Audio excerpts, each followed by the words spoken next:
He kōna ipurangi tēnei nā te reo irirangi o Aotearoa.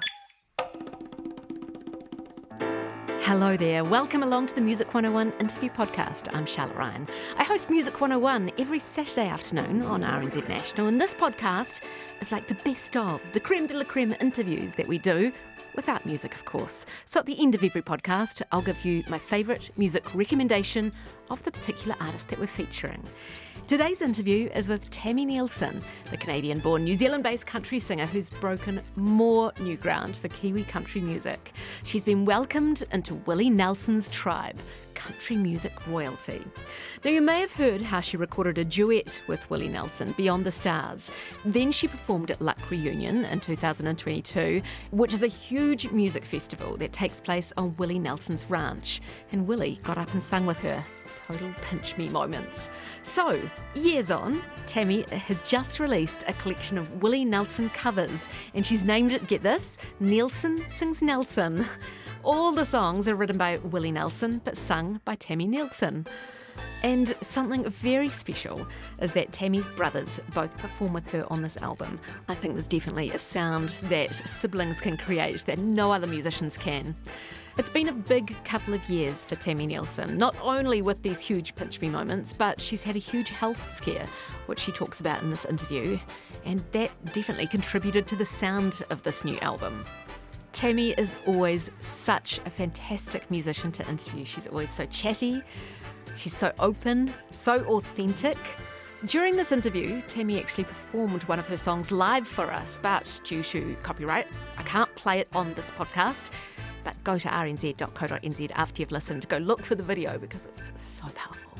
Anyway, without further ado, here's Tami Neilson talking about her brand new covers album, Neilson Sings Nelson. Hello. You grew up touring, Tami. We've spoken about you growing up and you know, touring with your family band and listening to cassettes and the tapes because you'd do such long trips between venues. And I do remember you saying that Willie Nelson was a huge part of those road trips, you know, listening to his songs, listening to his music. Did you ever imagine that you would sing with him? I think that, like, when you're a kid, you have all these big dreams that are, you know, I mean, I used to think I would be able to, like, pilot the Starship Enterprise. So, I mean, this is kind of equal to that, you know?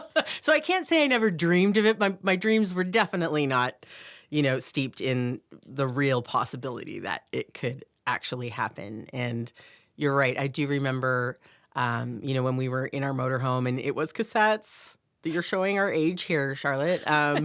But I remember I bought one of his cassettes because we each got turns playing the tapes that we wanted to play. And my Stardust cassette was in high rotation. And he's always kind of been like this true north, because even little things like when we first released our very first album as the Nielson family, when we would, like, me and my brothers would kind of rush into, you know, record stores to be like, oh, I wonder if they have our CD or whatever. And we'd run in and we'd always just look for Willie Nelson because we were always alphabetically behind him. And so he's always kind of been like this true north of you know, all along my journey. Are you a goal setter? I think that I've always been somebody who... yeah, I think you have dreams and you just imagine kind of like, oh, one day, wouldn't it be amazing? But I don't think I've ever been like, this is going to happen and this is where and this is when. Like, I think that you have these hopes that you carry inside you, but it was definitely not something like of a setting of a goal as much as kind of this unreachable dream. Yeah. So we've spoken a lot about you meeting him, and how you met him was through his beautiful wife, Annie, who you call a friend, which is just pinch me. Yeah. Yeah. Just Annie. No biggie. But when did the concept of you doing a covers album come to you?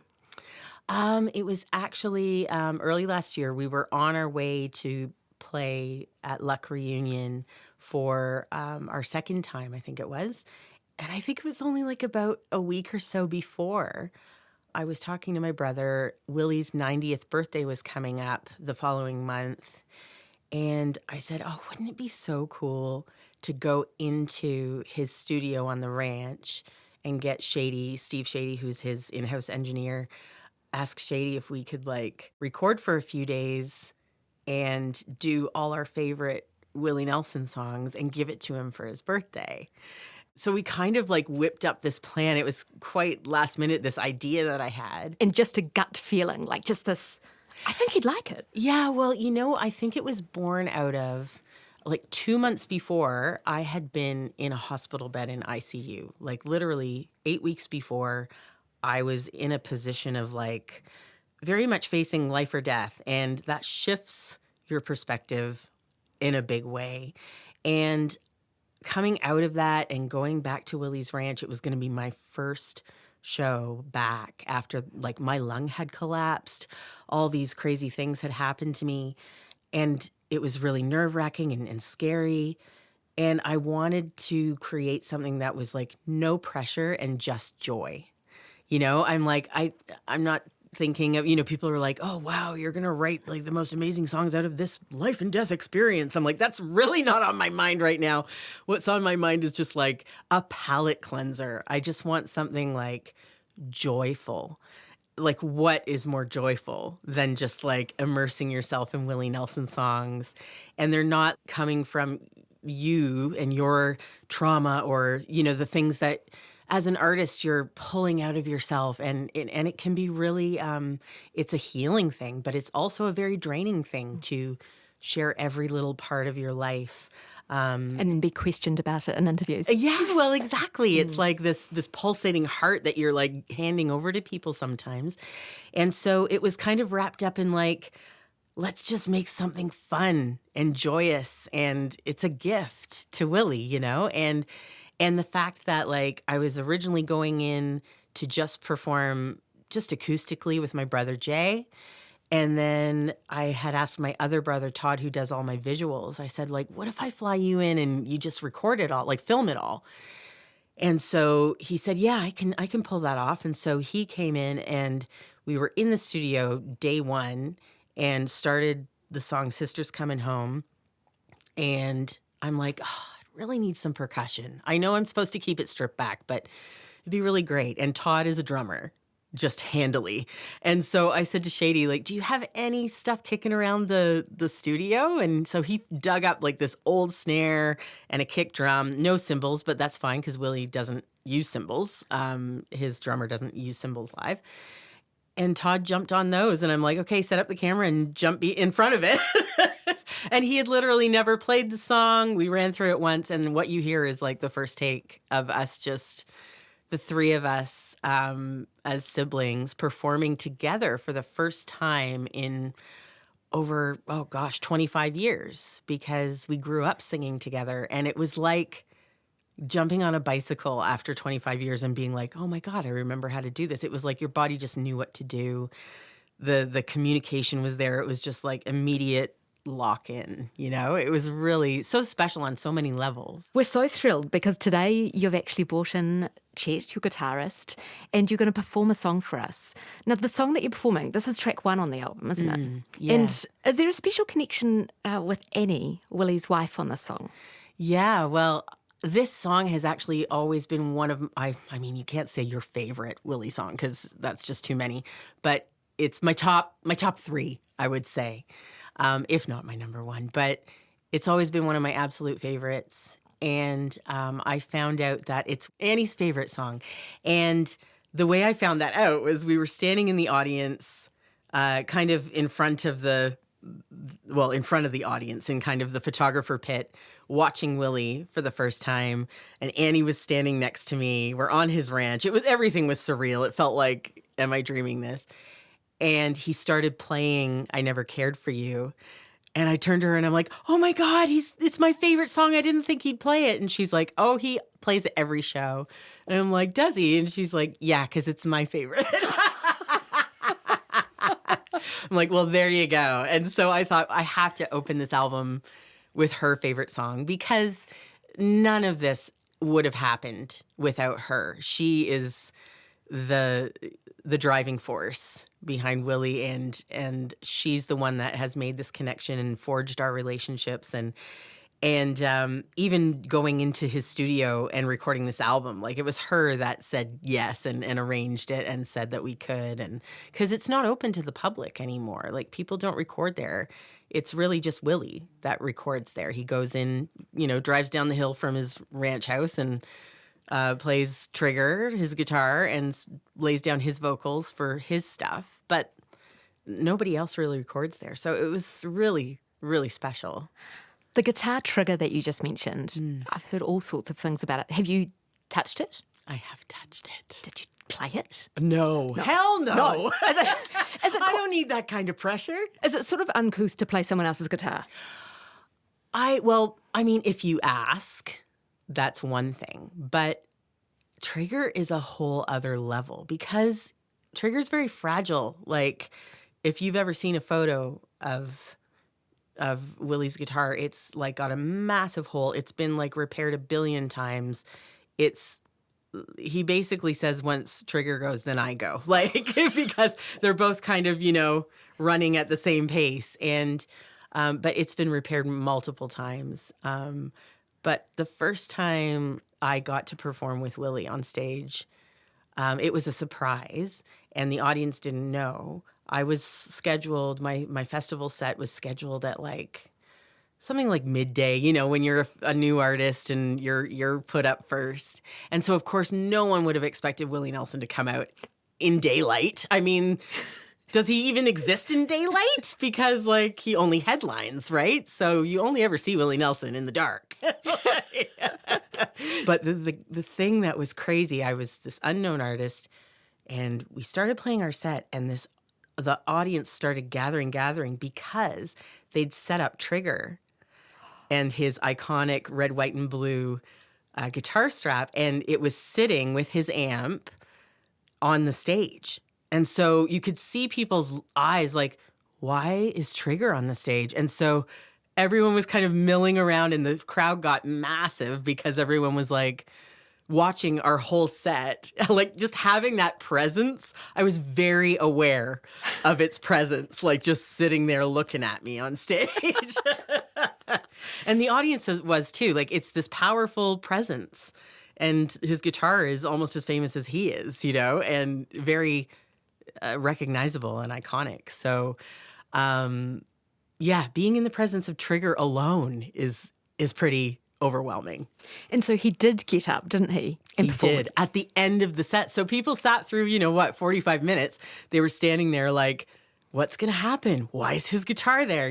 And then at the very end, I brought him out, and they went crazy, and I went crazy, and I can't believe I stayed upright. I remember just vibrating. My whole body was just vibrating. And it was Beyond the Stars that you sang together. Yeah. Yeah. Yeah. But Willie has recorded so many albums. Do you know the number of albums he's recorded? I'm pretty sure he just announced his 72nd album. I think it's coming out in November or something. Yeah. So how did you pick the songs then? It was an impossible task. Well, I think the thing that really guided me was because it was for him. It wasn't just me curating something. It was for him. And so I wanted to have a mix of songs that would surprise him. So even I'm I wonder if we can even find a song that he'd be like, oh my God, I don't even remember that. Or something really, really deep cuts, but then also songs that are really beloved and well known that we did in a way that would be fresh to him. So it was, that helped me. That helped me to kind of narrow my focus of being if I see it as being for him and wanting to kind of give him something that was fresh and interesting and surprising while paying homage to just his songbook, then that kind of, that eliminated a lot of, but 72 albums worth of songs. I mean, you're talking over 1,000 songs, you know? And so it was not an easy task, yeah. Can you tell us about the story of presenting him the album, the covers recordings? Well, what I ended up doing, it wasn't really in person. We had played the festival. We were staying in a condo on his ranch, And it was kind of a crazy night. Like, we didn't get to see each other this past year on the ranch because this is going to sound nuts. Kermit the Frog was there. Like, I know you're like, I was not expecting that sentence to come out of your mouth, right? There was a bit of chaos because Annie, so I said to her in the morning, I'm like, do you think Willie will be up to doing the duet? And she's like, I'm really sorry, but he's got a special guest on his show tonight, and he's wrapped up doing that today. So he'll just be, he'll be doing that all day. And I'm like, that's totally understandable, And I'm like, who's this special guest? Who do I need to look out for? Oh, my God. So he comes out for his set. It's like, 10 p.m. now, end of the day. The stars are out. It's dark. It's beautiful. And he comes out, sits down, and Kermit the Frog comes out. And they sing Rainbow Connection. I just can't even articulate how magical that moment was. Like, it was like there was not one person in that audience not crying. I was sobbing. It was like my childhood, everything was on stage, and just everybody was weeping. It was just this surreal, surreal, magical moment. And so, like, as you can imagine, Kermit is very high profile. And so he was backstage in his own little place with Willie. And so we didn't cross paths that evening. And then he had to go on tour the next day. And so I said to Annie, we're just going to leave him his copies in the condo. And so we left that for him. But then I got a message from Willie's son, Micah. And he said, on his birthday, and he said, I've just sat listening to your whole album with Dad. And he said it was a really emotional experience. And he said, it's a masterpiece. And he said, it's not often that we get surprised. And he said, your version of Always on My Mind, like, that's a song I hear every day for most of my life, And for that to hit me in a fresh way and make me emotional, and I was like, this is why, like, this is all I need, and it's great to be sharing it with you all, but we're done here. I just got complete shivers, you explaining that whole story from Kermit to that bit. Like, who knew Kermit was going to make an appearance in this interview, right? Oh my gosh.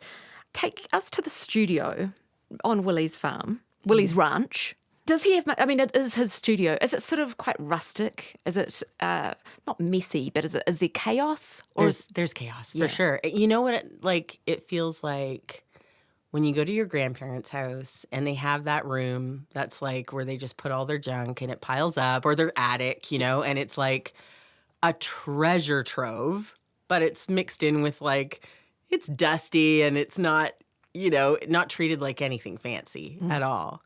That's what it felt like. It felt like being, like, in your grandparents' attic, except your grandparent is like Willie Nelson. And the stuff that's stacked up is like reel-to-reels of the Redheaded Stranger album or movie, like film, big boxes of film, or stacks of masters from, his past albums. Or there's a room, an empty room that you can walk into, and it's just everyone signed the walls, who I think is recorded there. And there's, like, Merle Haggard's signature and Chris Christopherson. And it's all just very much like, it's not fancy. Like, you just walk in and it's like a Sharpie. Merle Haggard picked up a Sharpie and wrote, signed his buddy's wall. Like, it's just, yeah. Did you sign it? I can't even remember if I signed it. Tell me. That's a good question. You sign that wall next time you're back. Next time, got to sign the wall. Yep. Yeah.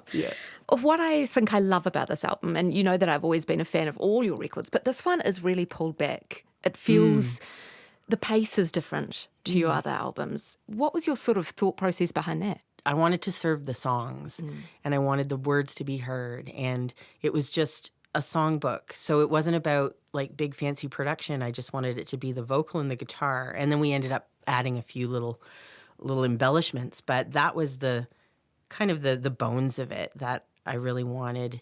And like you would hear Willie just play it with a guitar in his living room. And so that was kind of the feeling I wanted. It was also a huge part of it was the aftermath of I was still in recovery. So my lung capacity had diminished.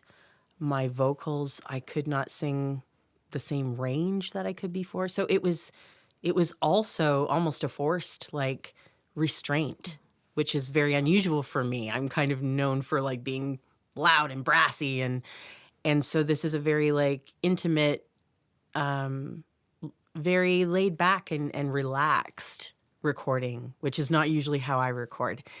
And then having my brothers there was even more relaxing. And for me, all those things encapsulate how Willie records.